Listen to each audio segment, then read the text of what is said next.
"What are you doing?" My angry voice startled my husband, Nick, who scrambled to hide my sister-in-law, Emily. Emily was also flustered. I knew Nick and Emily were close, but this was unbelievable. I couldn't stay silent after such betrayal. I decided to take revenge on Nick and Emily. My name is Catherine, currently working as an accountant in a big corporation. It's mostly clerical work, but it allows me to spend quality time with my family. Nick is 32 like me and works in sales. Our daughter, Lily, is in the 1st grade, and she's such a good and obedient child. I met Nick at a social gathering through mutual friends. He was very straightforward in his approach, so I relented and we started dating. His kindness and sincerity made me feel safe, and I started considering marriage. He felt the same as well, so we got married after dating for 6 months. This was the peak of my happiness. However, there were some things about Nick that felt odd. When I went to visit my in-laws, Nick mostly spoke with Emily and ignored me. I thought they were just close siblings, but their closeness was abnormal. The decisive event that sparked my disdain occurred on the night of our wedding ceremony. After consuming a lot of alcohol, I was lying in bed feeling incredibly happy when Nick cuddled me. I am so happy. So am I. I decided to marry you the moment I saw you, Catherine. Why is that? Because you resembled my beloved sister. Hearing this, I froze. He didn't seem like he was joking because he was drunk. He was severely infatuated with his sister. Eventually, I closed my eyes to Nick's weird affection towards his sister and continued living as a married couple. However, it still irritated me at times. He prioritizes his sister over me and even over our daughter, Lily. Lily hasn't noticed this about Nick yet, but I believe she eventually will. And when that happens, I'm worried about her getting hurt. One day, unusually, Nick came home drunk. He had said he was staying at his parents' house that night, which made me wonder why he was home. I put him to sleep on the couch and gave him some water. After drinking the water in one go, he told me what had happened at his parents' house. Emily's getting married. Really? Yeah, she was dating someone behind my back. Saying this, he lay back down on the sofa like he was defeated. This was good news for me. Now he would focus on our family. I threw a fist pump without him noticing. Emily is 2 years older than me. It wasn't surprising that she would get married, and now she was finally going to. But it seemed Nick was more shocked by the fact that Emily kept it a secret. Even when we had a dinner with Emily and her fiancé, Nick was sulking the whole time and just ate his meal. He didn't even look at Emily. After that, he stopped visiting his parents' house. Thanks to this, he started spending time with me and Lily. Lily seemed genuinely happy to be able to play with Nick. I watched them with a sense of relief. Then the season turned to summer, and Lily had her first summer vacation. At dinner one night, Nick suddenly suggested going to his parents' house for Independence Day. Mom wants us to come home. What do you think? He used to take us home before he was even invited, but now he sounded reluctant. I could really tell that Nick had changed. Why not? Lily would love to see her grandparents. Well, they want us to stay for about 3 nights, but 1 night is enough, right? As long as you're okay with it, that's fine. So we decided to visit Nick's parents for just 1 day. Lily was very happy about this visit. Nick's parents live a bit far in a place rich in nature. Here, Lily can run around to her heart's content. Lily loves physical activities, so the countryside might suit her well. We packed our bags and headed for Nick's parents' house, which was about an hour and a half away. When Lily and I arrived at the house, Nick's parents greeted us. "Oh, thank you for coming today. You must be tired. I've prepared some tea. Please have some." As we headed into the living room, there was Emily. "Catherine, long time no see." "Long time no see, Emily." As I greeted her, Nick just sat down without saying a word to Emily. It seemed their relationship had really soured. I didn't plan to say anything about it. Then we all, including Lily, had some snacks and tea while chatting. As the conversation between grown-ups continued, Lily, perhaps bored, expressed her desire to play outside. When I was about to accompany her, Emily intervened. "Let me play with you, Lily." Lily nodded energetically and went outside with Emily. Then the pleasant mood changed abruptly. Nick's father started with a serious look. "Catherine, Nick is the eldest son of our family." I instantly understood what he was trying to say. After all, it's meaningless to have him married if we don't have a grandson. Nick's family valued and honored their old lineage and their family history. When New Year's comes around, a decent number of people gather to exchange New Year's greetings. Such old customs still remain. Perhaps that's why Nick's father's mindset is stuck in the 80s. I understand, but children are gifts from above. We can't choose whether they're boys or girls. If it seems unlikely, I think we should consider having Nick remarry. What is this, some old-fashioned mindset? Do I have to get divorced because I can't bear a son? I couldn't believe that Nick's father was suggesting such outrageous ideas with no hesitation. I looked at Nick. Nick, the one in question, was just playing with his phone as if he had nothing to do with the situation. "Hey, why don't you help me out of this situation?" I wanted to hurl such words at Nick, but running away from such troublesome matters was a usual thing for Nick to do. Holding back my anger at Nick, I answered Nick's father. "Is that what Nick said?" Nick's father looked at Nick, but there was no reaction. "I want you to consider that as an option." That sounds like a threat. "We asked you to stay for about 3 days today, but you decided to stay only 1 day. Do you dislike this house so much?" I looked at my husband again. It was Nick's idea to stay only 1 night, but there was no correction from Nick. "That's not true. We discussed this as a family. Do you think Nick is tired of you because of that?" When did Nick ever get tired of me? I wanted to ask, but I decided not to because it was troublesome. After the depressing discussion, I went to see Lily outside. Outside, Lily was happily playing with Emily. "You had a tough time, didn't you? Dad must have said a lot." "Yes, indeed he did." "I'm really sorry. He really is hard-headed with an old-fashioned mindset." "Yes, it seems like it." "Is Nick in his room?" Emily asked timidly. "He might be. I'm not sure. Are you two not getting along well right now? It's my fault for not telling him about my marriage. Why didn't you tell him?" Emily paused to think for a moment before quietly muttering, "Because it would make Nick sad." I found Emily's words hard to believe. I couldn't help but sense an unusual discomfort, different from just being close siblings. "I'm going to head back home now." "Oh, okay. Thank you for everything with Lily." Emily said goodbye to Lily and disappeared into the house. I regained my composure and played with Lily. When Lily expressed her desire to go into the woods, I decided to take her. I wanted to be away from my in-laws for a while. I walked hand in hand with Lily, the words of my in-laws echoing in my mind. I wondered if I would have to deal with them in the future. My husband has always had a habit of avoiding trouble. That's why he was fiddling with his phone, even as I was verbally abused by my father-in-law. He wouldn't stand up for me. As I thought this, tears welled up in my eyes.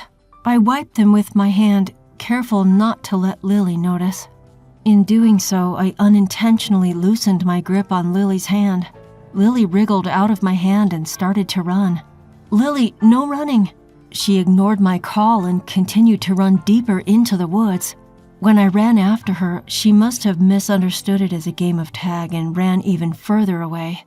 "Watch out!" I spotted a large rock in Lily's path and called out to her.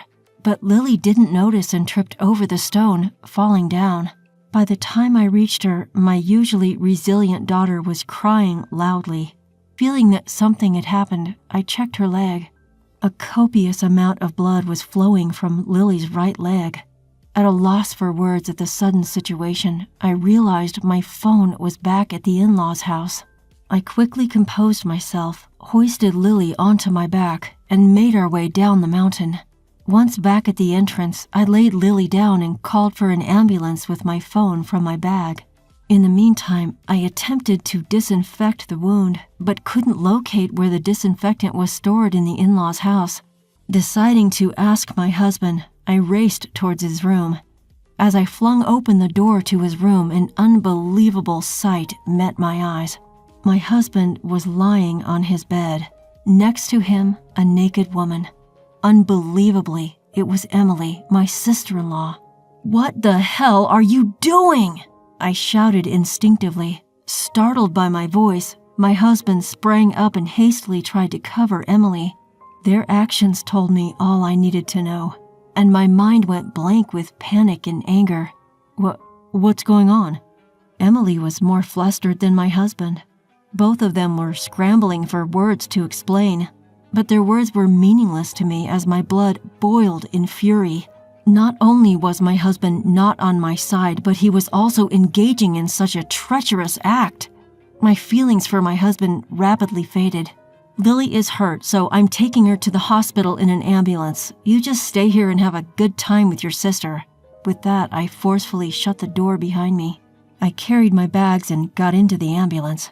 My husband had cheated on me, and his partner was none other than Emily.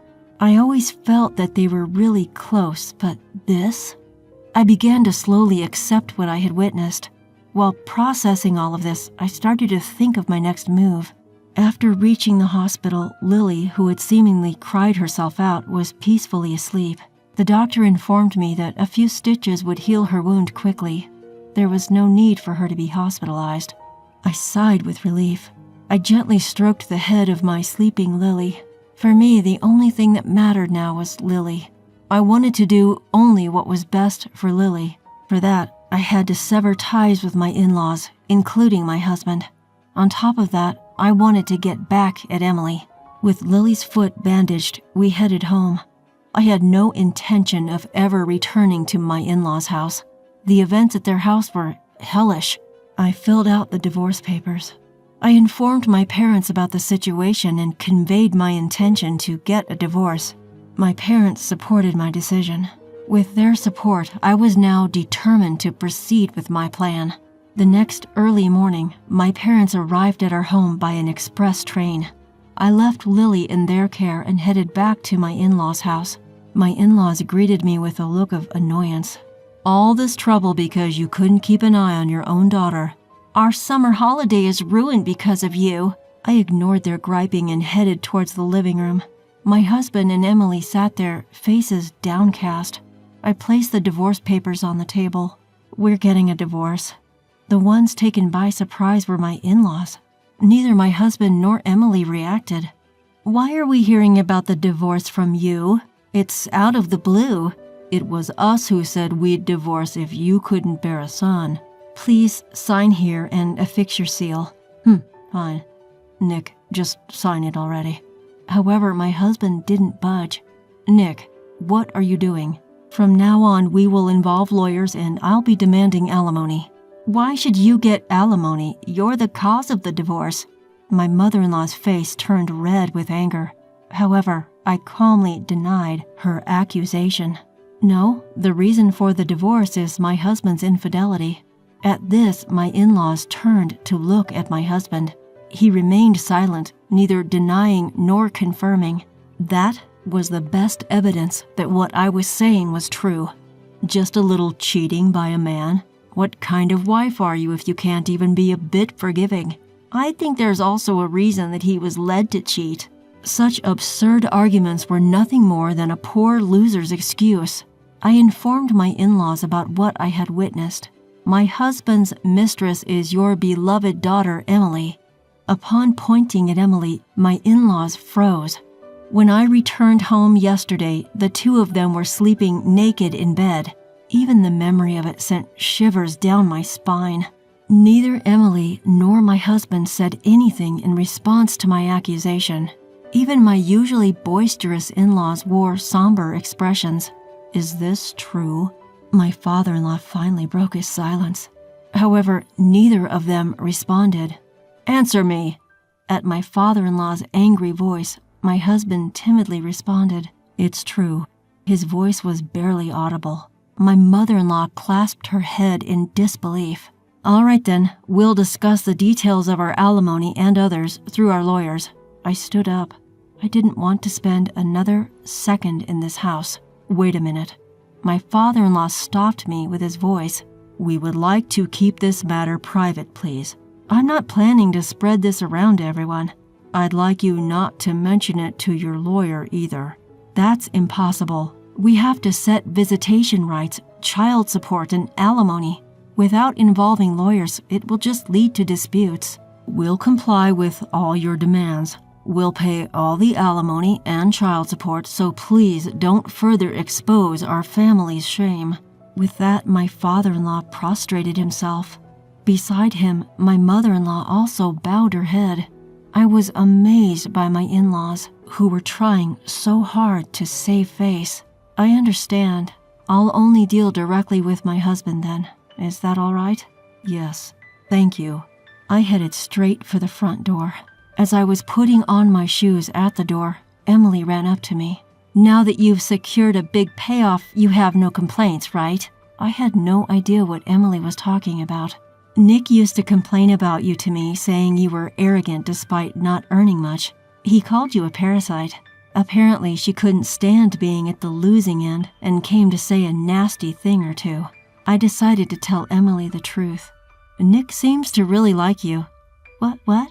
"He probably wants to look good in front of you, even if it means lying." "Lies? What lies?" "At least most of our household expenses are covered by my earnings. My husband does work, but he's only a temporary worker." "What do you mean?" "He got fired from his previous company, and now he's working as a temp. Well, he should be able to live on his own even if he divorced me." Emily looked genuinely surprised, apparently not knowing any of this. "I'll make sure you pay for your sins too."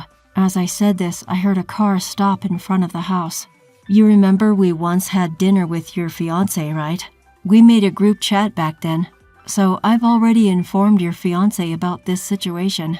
As soon as I finished talking, Emily's fiancé, looking like he had seen a ghost, entered the house. Out of breath, the fiancé looked between Emily and me, then turned to me.